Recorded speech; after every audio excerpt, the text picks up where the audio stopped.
നമസ്കാരം. ഗസയിലെ ഇന്നത്തെ പ്രതിസന്ധിക്ക് യഥാർത്ഥ കാരണക്കാരനാരാണ്? 2 വർഷമായി ഗസയെ നശിപ്പിക്കാൻ വേണ്ടി മാത്രം ശ്രമിച്ച ഇസ്രായേലോ, അല്ലെങ്കിൽ പ്രശ്നത്തിന് തുടക്കം കുറിച്ച ഹമാസോ, അതുമല്ലെങ്കിൽ ഇസ്രായേലിന് സൈനിക പിന്തുണ നൽകിയ അമേരിക്കയോ, അതുമല്ലെങ്കിൽ ഫലസ്തീൻ ജനതയ്ക്കെതിരെ വംശഹത്യ നടത്തുമ്പോൾ മൗനം പാലിച്ച അന്താരാഷ്ട്ര സമൂഹമോ? നമുക്ക് പരിശോധിക്കാം. ഗാസ നഗരത്തെ ഒരു അപകടകരമായ പോരാട്ട മേഖലയായി പ്രഖ്യാപിച്ച് ഇസ്രായേൽ സൈന്യം രംഗത്തെത്തിയിരിക്കുകയാണ്. ഇതോടെ ഗസയിലേക്ക് മാനുഷിക സഹായം എത്തിക്കുന്നതിനുള്ള പോരാട്ടത്തിനുള്ള മധ്യാഹ്ന ഇടവേളകൾ താൽക്കാലികമായി നിർത്തിവെച്ചു. ലക്ഷക്കണക്കിന് ആളുകൾ അഭയം തേടുന്ന Gaza city, Deir al Balah, Mawasi എന്നിവിടങ്ങളിലെ ഇടവേളകൾ ഇതോടെ ഇല്ലാതായിരിക്കുന്നു. ആക്രമണങ്ങൾ വർദ്ധിക്കുകയും 10,000-കണക്കിന് റിസർവ് സൈനികരെ വിന്യസിക്കുകയും ചെയ്തതിന് പിന്നാലെയാണ് ഈ നിർണായക തീരുമാനം സ്വീകരിക്കുന്നത്. വരാൻ പോകുന്ന പ്രഖ്യാപനത്തെക്കുറിച്ച് താമസക്കാരെയോ സഹായ ഗ്രൂപ്പുകളെയോ ഇസ്രായേൽ സൈന്യം അറിയിച്ചിരുന്നില്ല. മുമ്പ് ഹമാസിന്റെ ശക്തികേന്ദ്രമായി ഇസ്രായേൽ വിശേഷിപ്പിച്ച ഗാസ നഗരത്തിൽ ഇപ്പോഴും തീവ്രവാദികൾ ഉപയോഗിക്കുന്ന തുരങ്കങ്ങളുടെ വലിയ ശൃംഖലയുണ്ടെന്നാണ് ഇസ്രായേലിന്റെ വാദം. അതുകൊണ്ട് തന്നെ ആക്രമണം ശക്തമാക്കാനുള്ള തയ്യാറെടുപ്പിലാണ് ഇസ്രായേൽ. ഗാസ നഗരത്തിലെ പ്രധാന അടിസ്ഥാന സൗകര്യങ്ങളും ആശുപത്രികളും ലക്ഷ്യമിട്ടാണ് ഇസ്രായേൽ ആക്രമണം നടത്തുന്നതെന്ന് ഐക്യരാഷ്ട്രസഭ മുന്നറിയിപ്പ് നൽകിയിട്ടുണ്ട്. ഇത് ആശുപത്രികളുടെ ശേഷിയുടെ പകുതിയും നഷ്ടപ്പെടുത്തുമെന്ന് UN വ്യക്തമാക്കി.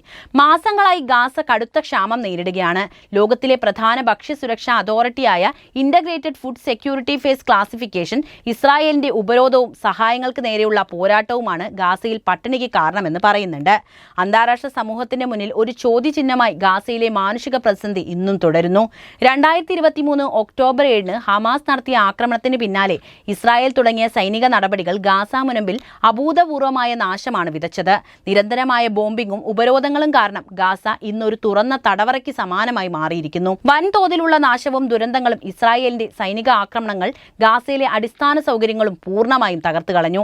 ആരോഗ്യ കേന്ദ്രങ്ങളും സ്കൂളുകളും ആരാധനാലയങ്ങളും ഉൾപ്പെടെയുള്ള കെട്ടിടങ്ങൾ ലക്ഷ്യമിട്ടിട്ടുള്ള ആക്രമണങ്ങളിൽ ആയിരക്കണക്കിന് സാധാരണക്കാർ, പ്രത്യേകിച്ച് സ്ത്രീകളും കുട്ടികളുമാണ് കൊല്ലപ്പെട്ടത്.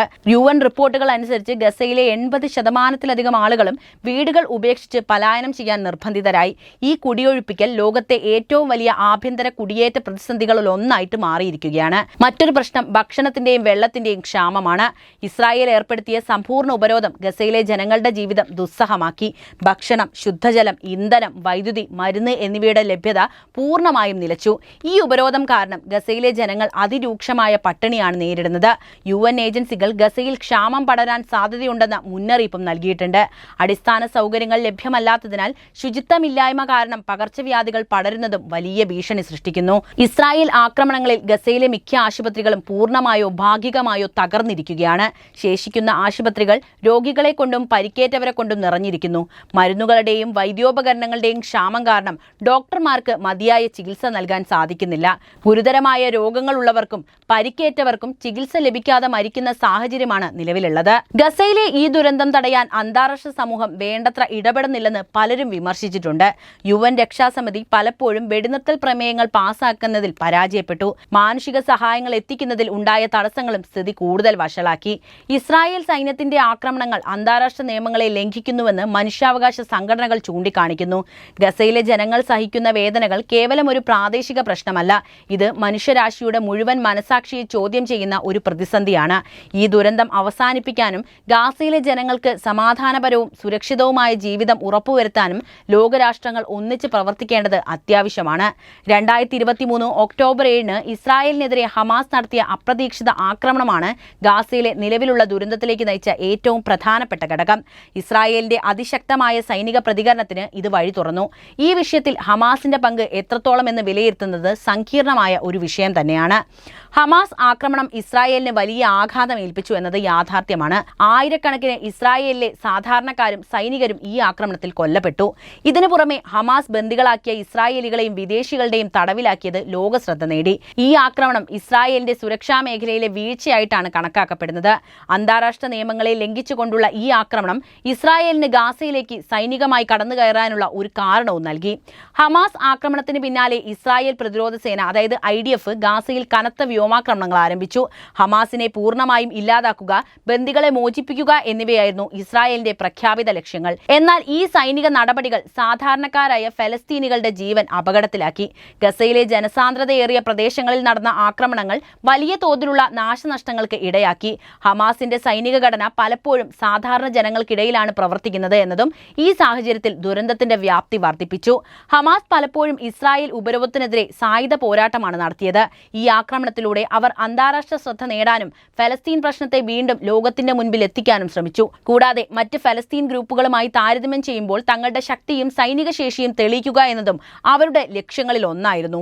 അതേസമയം ഹമാസിന്റെ ഈ നീക്കം ഗാസയിലെ സാധാരണ ജനങ്ങളുടെ ജീവിതം ദുരിതപൂർണമാക്കി. ഹമാസ് നടത്തിയ ആക്രമണത്തിന്റെ പ്രത്യാഘാതങ്ങളെക്കുറിച്ച് മുൻകൂട്ടി ചിന്തിക്കാതെയാണ് ഈ നീക്കം ചെയ്തതെന്ന വിമർശനം വ്യാപകമായി ഉയർന്നിട്ടുണ്ട്. ആക്രമണം നടത്തിയപ്പോൾ തന്നെ ഇസ്രായേൽ ഒരു ശക്തമായ തിരിച്ചടി നൽകുമെന്ന് ഹമാസിന് അറിയാമായിരുന്നു. എന്നിട്ടും ഇസ്രായേലുമായി ഒരു തുറന്ന ഏറ്റുമുട്ടലിന് അവർ തയ്യാറായി എന്നത് ചോദ്യം ചെയ്യപ്പെടേണ്ട ഒന്നു തന്നെയാണ്. ഗസയിലെ ജനങ്ങളെ പ്രതിരോധിക്കുക എന്ന ഹമാസിന്റെ പ്രഖ്യാപിത ലക്ഷ്യം അവരുടെ തന്നെ സൈനിക നീക്കങ്ങളാൽ ദുർബലപ്പെടുത്തപ്പെട്ടു. ഗാസയിലെ ജനങ്ങളുടെ ദുരന്തത്തിന് കാരണം ഹമാസ് ആണെന്ന് ഇസ്രായേലും അവരുടെ സഖ്യകക്ഷികളും വാദിക്കുന്നുണ്ട്. എന്നാൽ ഇസ്രായേലിന്റെ ക്രൂരമായ സൈനിക നടപടികളാണ് യഥാർത്ഥ ദുരന്തത്തിന് കാരണമെന്നാണ് ഫലസ്തീൻ അനുകൂലികളും വിവിധ മനുഷ്യാവകാശ സംഘടനകളും ചൂണ്ടിക്കാണിക്കുന്നത്. ചുരുക്കത്തിൽ ഒക്ടോബർ 7 ഹമാസിന്റെ ആക്രമണം ഗാസയിലെ നിലവിലെ ദുരന്തത്തിന്റെ ഒരു കാരണം മാത്രമാണ്. എന്നാൽ ഈ ദുരന്തത്തിന്റെ വ്യാപ്തി വർദ്ധിപ്പിച്ചത് ഇസ്രായേലിന്റെ അതിശക്തമായ പ്രതികരണം തന്നെയാണ്. സമാധാനപരമായ ഒരു പരിഹാരത്തിന് സാധ്യത നൽകാതെ സൈനിക പോരാട്ടത്തിലൂടെ മാത്രം ലക്ഷ്യങ്ങൾ നേടാൻ ശ്രമിച്ചതാണ് ഗാസയിലെ ദുരന്തങ്ങൾക്ക് ആക്കം കൂട്ടുന്നത്. ഈ ആക്രമണത്തിന്റെ ഉത്തരവാദിത്തം ഹമാസിനുമുണ്ട്. എന്നാൽ ഗസയിലെ സാധാരണ ജനങ്ങളുടെ ദുരിതത്തിന് ഇസ്രായേലിനും അതിന്റെ നയങ്ങൾക്കും തുല്യ ഉത്തരവാദിത്തമുണ്ടെന്ന് നിസ്സംശയം പറയാം. ഗസയിൽ ഇസ്രായേൽ നടത്തുന്ന ആക്രമണങ്ങൾ ലോകമെമ്പാടും വ്യാപകമായ പ്രതിഷേധങ്ങൾക്കും വിമർശനങ്ങൾക്കും കാരണമായിട്ടുണ്ട്. ഈ വിഷയത്തിൽ അമേരിക്ക സ്വീകരിക്കുന്ന നിലപാട് ഒരുപാട് ചോദ്യങ്ങൾ ഉയർത്തുന്നു. പല അന്താരാഷ്ട്ര നിരീക്ഷകരും മനുഷ്യാവകാശ സംഘടനകളും അമേരിക്ക ഇസ്രായേലിന്റെ ഈ നടപടികൾക്ക് മൗനാനുവാദം നൽകുകയാണെന്ന് പറയുന്നുണ്ട്. ഇസ്രായേൽ രാഷ്ട്രം രൂപീകൃതമായ കാലം മുതൽ തന്നെ അമേരിക്കയുമായി ശക്തമായ ബന്ധം പുലർത്തുന്നുണ്ടവർ. പ്രതിരോധം, സാമ്പത്തികം, നയതന്ത്രം തുടങ്ങിയ മേഖലകളിൽ അമേരിക്ക ഇസ്രായേലിന് നിർണായകമായ പിന്തുണയും നൽകി വരുന്നു. ഇസ്രായേലിന് ഏറ്റവും വലിയ സൈനിക സഹായം നൽകുന്ന രാജ്യം അമേരിക്ക തന്നെയാണ്. ഈ ചരിത്രപരമായ ബന്ധം പലപ്പോഴും ഫലസ്തീൻ വിഷയത്തിൽ അമേരിക്കയുടെ നിലപാടുകളെ സ്വാധീനിച്ചിട്ടുണ്ട്.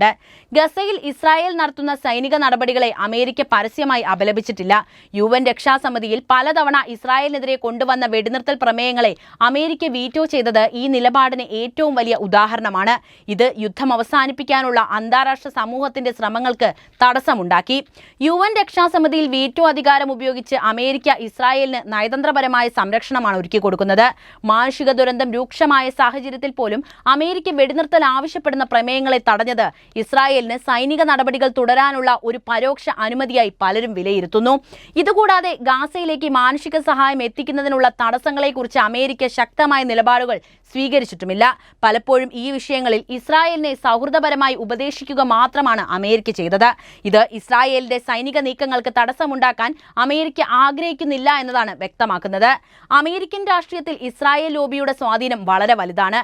സാമ്പത്തികമായും രാഷ്ട്രീയപരമായും വലിയ സ്വാധീനമുള്ള ഈ ലോബി അമേരിക്കൻ പ്രസിഡന്റുമാരുടെയും രാഷ്ട്രീയ നേതാക്കളുടെയും തീരുമാനങ്ങളെ സ്വാധീനിക്കുന്നുണ്ട്.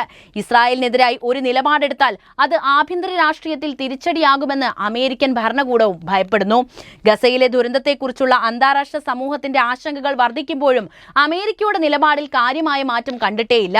ഈ നിലപാട് ഗസയിലെ ദുരന്തത്തിന് കാരണക്കാരായ ഇസ്രായേലിന് കൂടുതൽ ധൈര്യം നൽകുന്നുണ്ടോ എന്ന് സംശയിക്കേണ്ടിയിരിക്കുന്നു. ചുരുക്കത്തിൽ ഗസയിലെ ദുരന്തം തടയുന്നതിൽ അമേരിക്ക പൂർണ്ണമായും പരാജയപ്പെട്ടു എന്ന് മാത്രമല്ല, ഇസ്രായേലിന്റെ സൈനിക നടപടികൾക്ക് പരസ്യമായും രഹസ്യമായും പിന്തുണ നൽകുക കൂടിയാണ് അമേരിക്ക ചെയ്യുന്നത്. ഇത് അമേരിക്കയുടെ മനുഷ്യാവകാശ നയങ്ങളിലെ ഇരട്ടത്താപ്പിനെ കുറിച്ചുള്ള ചോദ്യങ്ങളാണ് ഉയർത്തുന്നത്. മധ്യപൂർവേഷ്യൻ മേഖലയിലെ സമാധാന ശ്രമങ്ങൾക്ക് ഈ സമീപനം തിരിച്ചടിയാകുമോ എന്ന് നിരീക്ഷകർ ഇപ്പോഴും ആശങ്കപ്പെടുന്നു.